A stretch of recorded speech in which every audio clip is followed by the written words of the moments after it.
Ladies and gentlemen, good morning, afternoon, evening, whatever time of the day it is that you're watching this episode, and welcome to the latest and greatest episode of the Tech Forward podcast. We've got a guest star with us here today. Some of you may recognize him from the Agent Ignite series on our website at techferrari.com.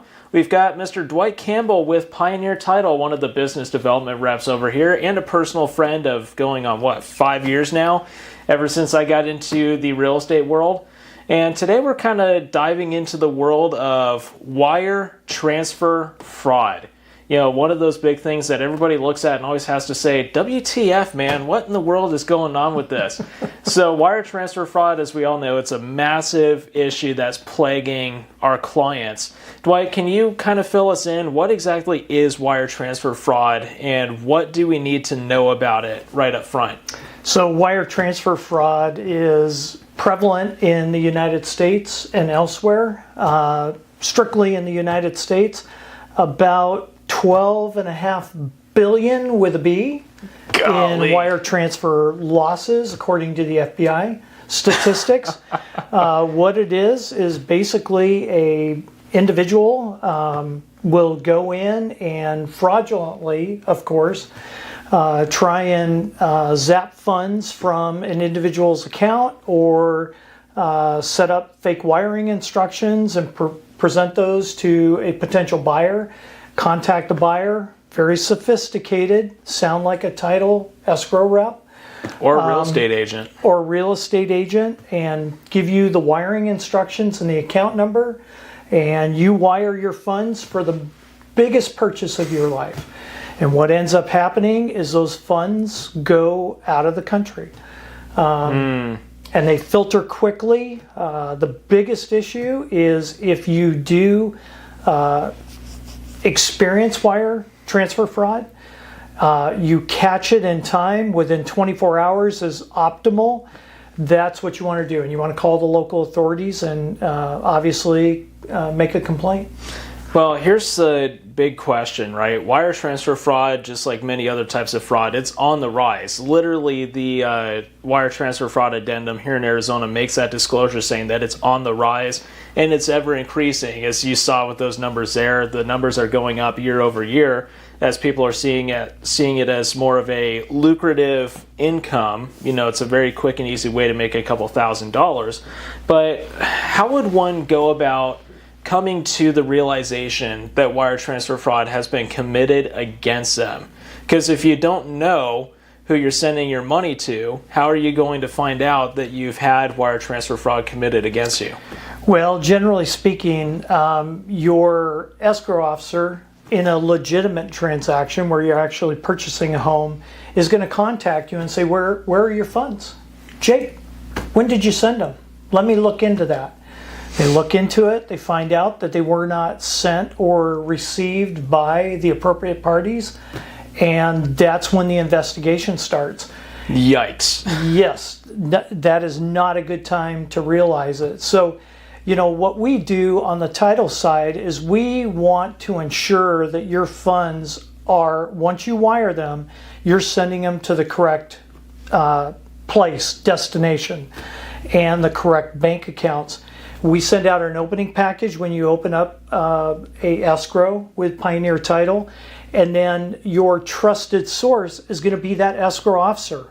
So you want a trusted phone number to reach us at our place of business and confirm with us, and not just take it from somebody who's sending you an email or a fraudster that picks up the phone, finds out who you are, where you live, and contacts you and says, hey, send it to these.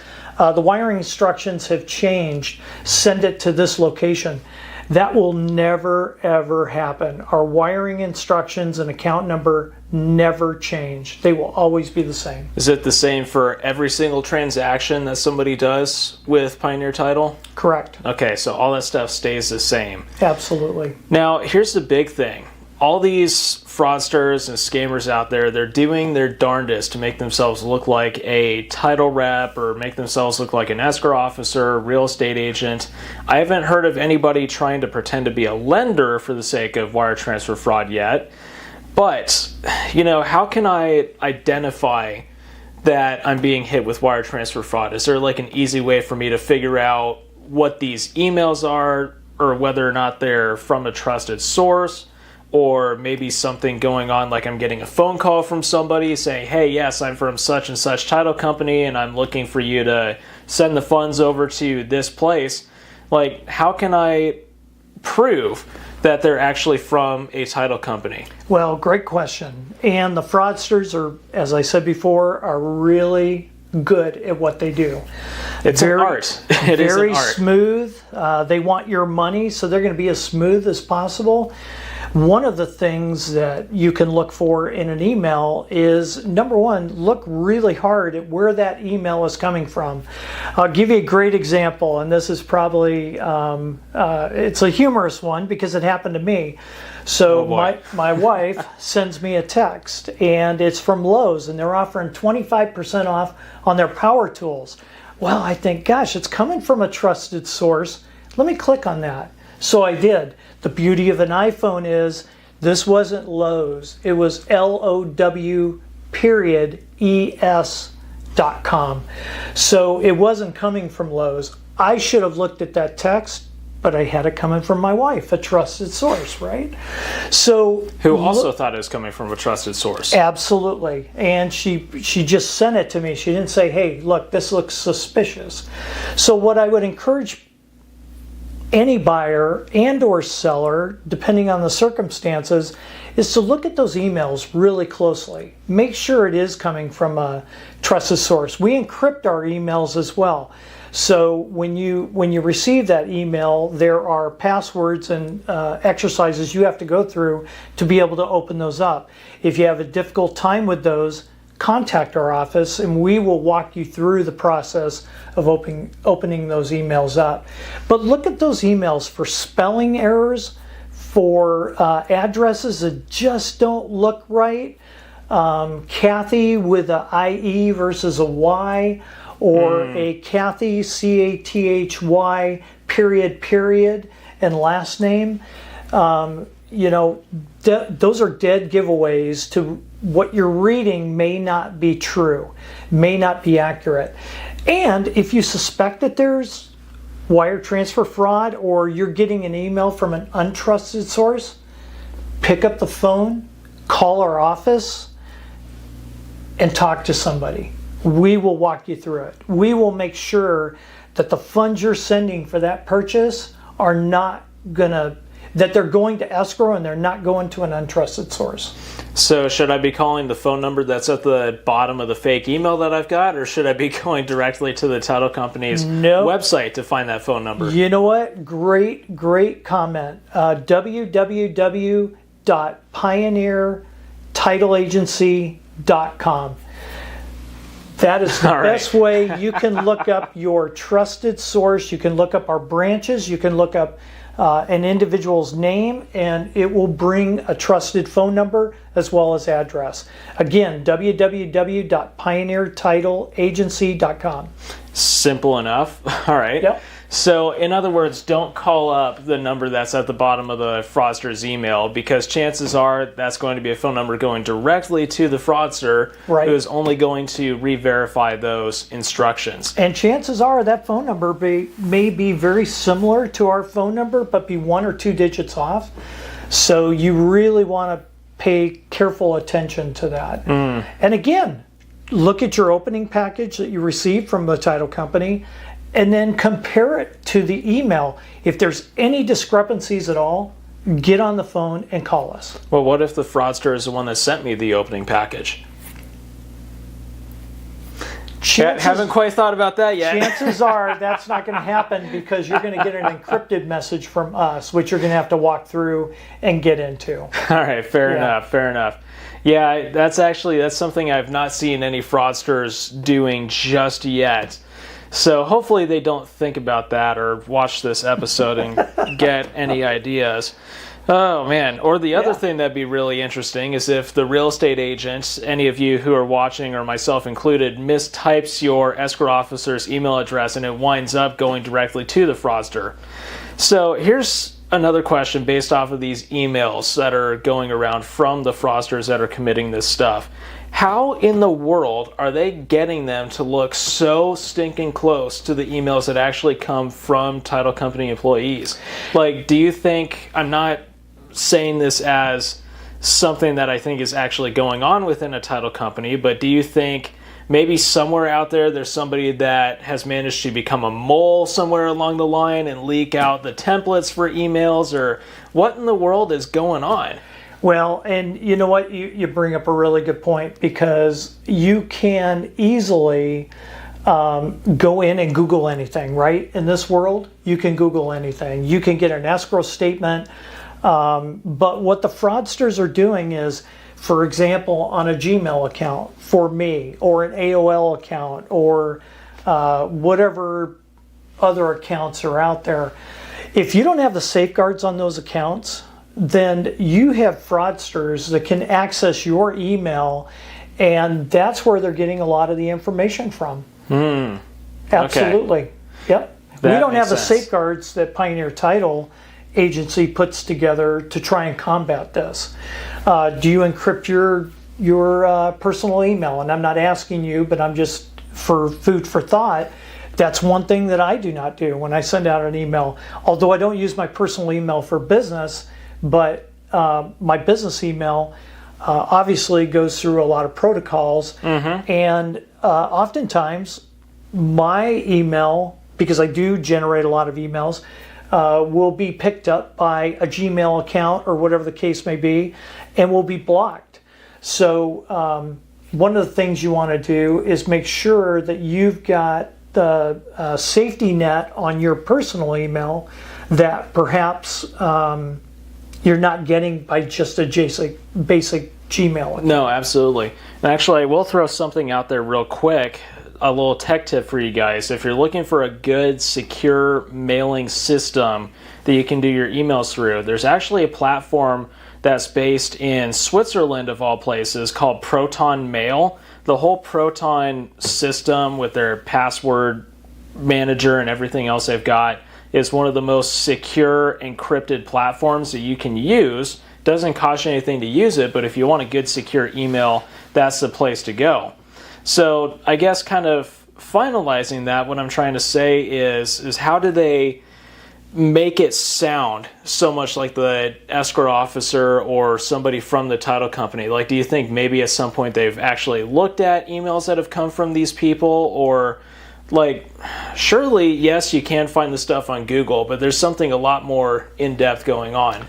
And I'm not trying to point fingers at anybody. I'm just wondering, how in the world does this happen in today's digital age? Well, when you're responding, one of the things that I keep in my mind is date of birth, social security number, address, my name. I don't send those all in one email. If I can pick up the phone and call somebody and provide that information that I know is a trusted source, I'm going to do that. Oftentimes, when the spammers are out there looking at the emails, they'll get an email or a semblance of an email and the bits and pieces of it that they can put a transaction together. They become so sophisticated that when a estimated settlement statement is sent to your email for you to review, and obviously that goes to agents as well on the buyer and seller side, if that's intercepted, they act very quickly on that. They have a number at the bottom that says cash to close. And that's where they will look at that particular document, and then they'll send their fraudulent email out already. They've already put this email together. They're already anticipating your closing date. So they're watching 3 to 4 days before, sometimes 2 days before. And that's when they're reaching out and looking at emails that are sent out that are not encrypted, which is coming from title to the Gmail or AOL account, whatever the case may be. Sure, yeah. And they're grabbing that information, and that's when they will be really smooth, and they'll pick up the phone and say, "This is John Smith from Pioneer Title Agency, just wanted to let you know." And they will use actual names. Dwight Campbell from Pioneer Title Agency, just wanted to make sure you got my email. And by the way, the wiring instructions are there. They don't give any indication that the wiring instructions have changed, but they will pretend they're me, and they do a very good job of that. And if somebody has no idea what you sound like, it's all that much easier. Somebody could call up somebody else with a female's voice and say, "Hi, yes, this is Dwight Campbell with Pioneer Title Agency," and that may fly if somebody has no idea what you sound like. That may fly. Yes, which I don't know. If you think Dwight sounds like a female, you might want to adjust your microphone, or not your microphone, your speakers, so you guys are hearing this clearly. That's right. But anyways, kind of going off of that, I was just kind of curious. Now, what do we need to do? I understand like contacting the title company, like if we have an issue with wire transfer fraud, but what authorities are we supposed to go to whenever we have wire transfer fraud that's in the act of being committed? So I would always recommend you go to your local authority first. If your local authority recommends you go to the FBI, and even if they don't, I would go to the FBI and make a complaint as well. Most of the wire transfer fraud complaints go to the FBI. So the local authorities, the Phoenix Police Department, Sheriff's Department, whoever you contact who's facilitating law enforcement in your area, it will elevate to the FBI and they'll get you involved very quickly. And again, speed is the utmost importance. 24 hours, you have a very good success rate of being able to get that wire back if that's what you've done. Or most of it. Yeah. Because that's the name of the game for these people, is they're trying to get this cash and they're trying to get it offshore as quickly as possible. Because once that money is out of the United States, it's gone. There's virtually nothing that the government can do to get that money back. And it's probably going to somebody's Swiss bank account or something like that, somewhere where the money can't be questioned or really even touched. So you've really got to keep a good eye on that. I was also going to ask you, have you ever had like any experiences or any stories that you can share from wire transfer fraud being committed?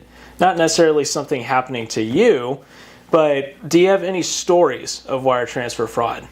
On the wire transfer fraud side of the business, deed fraud, I have many stories. On the wire transfer fraud, I'm a little bit removed on the wire transfer fraud. What I can share with you is that we do send out information in our opening packages for wire transfer fraud. We are always looking for the fraudsters as well. On the deed fraud side of it, like I said before, I've got many stories that I can share with you in this episode coming up. But on the wire transfer fraud, not so many. I'm kind of removed from that as a business development rep. Okay. So last question I've got for you, kind of surrounding wire transfer fraud in particular, is what does it look like from the title company side? Like, what is your response? If I tell you I think there's wire transfer fraud being committed, what are the steps that the title company is going to take to try and protect my client?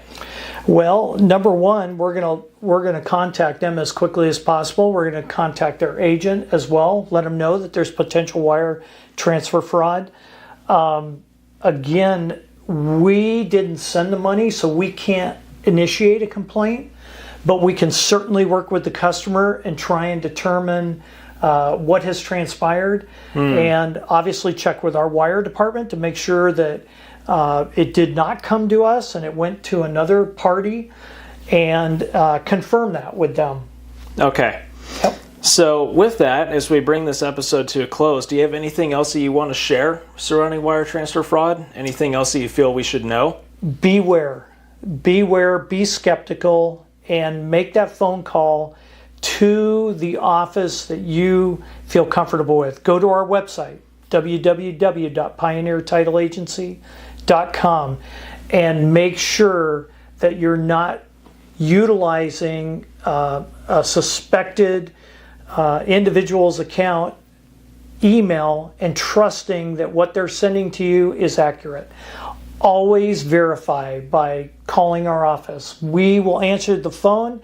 You will not go to voicemail, and we will verify wiring instructions and the account over the phone before you wire those funds. So make sure that you call our office first, and we'll take care of it. Amazing. Yep. All right, with that being said, ladies and gentlemen, thank you for joining us for this episode of the Tech 4 podcast, and we'll see you in another one very soon. Thanks, Dwight. Thanks, Jake.